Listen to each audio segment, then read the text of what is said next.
அனைத்து ஓட்டுநர் சொந்தங்களுக்கும் மற்றும் நம்ம பிக் டிடிஎஃப் நண்பர்களுக்கும் வணக்கம். நம்ம இப்போது ஆக்டிங் டிரைவர் டியூட்டி எப்படி எடுக்கலாம்னு சொல்லிட்டு நிறைய வீடியோ பார்த்துன்னு இருக்கோம். ஆக்டிங் டியூட்டி பார்க்குறதுக்கு யாரும் தெரிஞ்சிருக்கணும்னு அவசியம் இல்லை. இப்போ நம்ம ஒரு கம்பெனியில் ஆள் தெரியணும் அது மாதிரிலாம் எதுவும் தேவையில்லை. அதேமாதிரி கார்ப்பரேட் கம்பெனிலாம் போனீங்கன்னா உங்களுக்கு ஃபஸ்ட் அமௌண்ட்லாம் கட்ட சொல்லுவாங்க. அது மாதிரி நீங்கள் ஒரு ரூபா கூட எந்த குரூப்லேயும் காசு கொடுக்க வேண்டியதில்லை. இப்போ ப்ரைவேட்லாம் பார்த்தீங்கன்னா உங்களுக்கு யூனிஃபார்ம் கொடுக்குறதுக்கு இந்த காசு, டியூட்டி கொடுக்குறதுக்கு இவ்வளோ காசு, அது இல்லாமல் கமிஷன் காசு அப்படின்லாம் சொல்லி நிறைய காசு பிடுங்குறாங்க. ஆனால் குரூப்லலாம் பார்த்தீங்கன்னா நீங்கள் எவ்வளோ வண்டி ஓட்டுறீங்களோ, இன்றைக்கி ஜாயின் பண்ணிங்கன்னா கூட இப்போ இருந்து எவ்வளோ நேரம் வண்டி ஓட்டுறீங்களோ அந்த பேமெண்ட் கஸ்டமர்கிட்ட வாங்கி நீங்கள் தான் டியூட்டி போட்டவங்களுக்கு காசு கொடுக்க போகிறீங்க. இப்போ டியூட்டி போட்டவங்க உங்களுக்கு உங்களோட ப்ரொஃபைல் பார்த்து தான் கொடுக்க போகிறாங்க, உங்களை நேரில் பார்த்து கொடுக்க போதில்லை. அதனால் உங்களுக்கு எல்லா வேலையும் 5 மினிட்ஸ்க்குள்ளேயே எல்லா வேலையும் முடிஞ்சிடும். அவங்க டியூட்டி கொடுத்து நீங்கள் டியூட்டி எடுக்கிற கன்ஃபார்ம் வாய்ஸ் வரைக்கும் 5 மினிட்ஸில் முடிஞ்சிடும். நீங்கள் கஸ்டமர் ப்ளேஸ் போகிறதுக்கு 1/2 hour எடுக்கலாம், இல்லைனா அட்வான்ஸ் டியூட்டியாக இருக்கலாம், இமிடியேட் டியூட்டியாக இருக்கலாம். எதுவாக இருந்தாலும் அந்த டைமுக்குள்ளேயே முடிஞ்சிடும். மறக்காமல் கஸ்டமர் ப்ளேஸ் போனோடனே இன்ஃபார்ம் பண்ணுறேங்க, குரூப்பில் வந்துட்டேன், இல்லைனா வண்டியை பார்க்கல, எதுனா ஒன்று சொல்லிவிடுங்க. ஏன்னா நீங்கள் போகிற டைம் தான் ஸ்டார்டிங் டைம், அதனால் நிறைய பிரச்சனை வரும். அது இன்னொரு ஃப்யூச்சர் வீடியோவில் பார்க்கலாம். அதேமாதிரி க்ளோஸ் பண்ணும்போது க்ளோசிங் வாய்ஸ்ன்னு சொல்லிட்டு போட்டு நீங்கள் க்ளோசிங் வாய்ஸ் போட்டால் தான் இத்தனை மணிக்கு முடிஞ்சதுன்னு அவங்களுக்கு தெரியும். இல்லைனா ரொம்ப நேரம் ஓடிச்சு ஒரு ஏமாத்துறாரு அப்படிலாம் நிறைய கம்ப்ளைண்ட்ஸ்லாம் வரும். இப்போ சென்னையில் நான் போட்ட அமௌண்ட்டு பார்த்திங்கன்னா காலையில் எடுக்கணும், விடிய காலையில் எடுத்து நைட் ஃபுல்லாக ஓடினா 1500லேருந்து 1600 வரைக்கும் ஓடும்.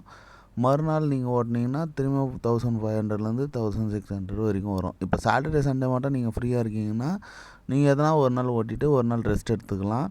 இல்லைனா எனக்கு பைசா தான் அர்ஜெண்ட்டாக தேவைப்படுதுன்னா இது மாதிரி நீங்கள் டியூட்டி எடுத்து நீங்கள் ஒரு நாளைக்கு 1500லேருந்து 1800 வரைக்கும் கூட சம்பாதிக்கலாம்.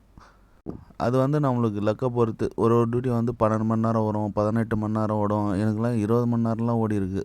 ஆனால் அதுமாதிரி எனக்கு 20 ஹவர்ஸ்லாம் ஓடிச்சுன்னா என்னால் முடியாது.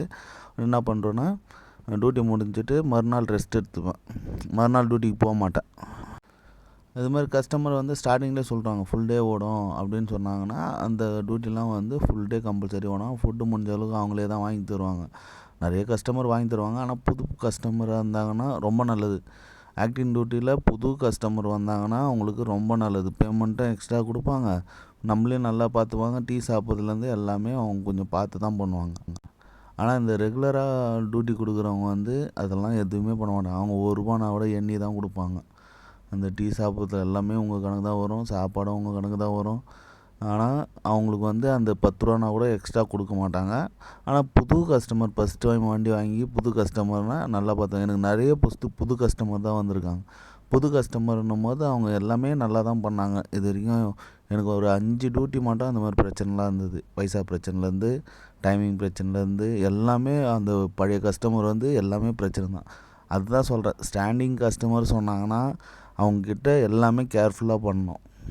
அப்புறம் நிறைய பேர் வண்டி வாங்கி வச்சுட்டு ஓட்ட தெரியும், ஆனால் அவங்களுக்கு பயமாக இருக்கும். அதனால் நம்மளை ஆக்டிங் டிரைவருக்காக கூப்பிட்றாங்க. நம்ம போயிட்டு முடிஞ்ச அளவுக்கு அவங்களுக்கு சர்வீஸ் பண்ணிட்டு வரணும். அதுக்கப்புறம் அவங்க சப்போஸ் உங்களை டிரைவிங் கற்றுக் கொடுக்க சொன்னாங்கன்னா நீங்கள் 1 ஹவருக்கு 200 கூட வாங்கலாம். 1 ஹவருக்கு 200 அதோட டேரிஃபு. மினிமம் 2 ஹவர்ஸுக்கு 400லேருந்து ஸ்டார்ட் ஆகும். அதனால் அது 2 ஹவர்ஸ்லேயே உங்களுக்கு 400 வந்துடும். டிரைவிங் கற்றுக் கொடுக்குறது எக்ஸ்பீரியன்ஸான ஆளுக்கு போயிட்டு பண்ணி கொடுங்க. இந்த கற்றுக்கு கொடுக்குறேன்னு சொல்லிட்டு நம்ம பிரச்சனையை எடுத்து விடக்கூடாது. கற்றுக் கொடுக்க போகும்போது கண்டிப்பாக நீங்கள் டியூட்டி சொல்லிட்டு தான் போகணும். ஏன்னா வண்டி ஓட்ட தெரியாதவங்க வண்டி எதனா நல்ல பின்ன பிரச்சனை ஆச்சுன்னா அவங்க ஃபேஸ் பண்ணிக்கணும். அதுக்காக சொல்கிறேன்.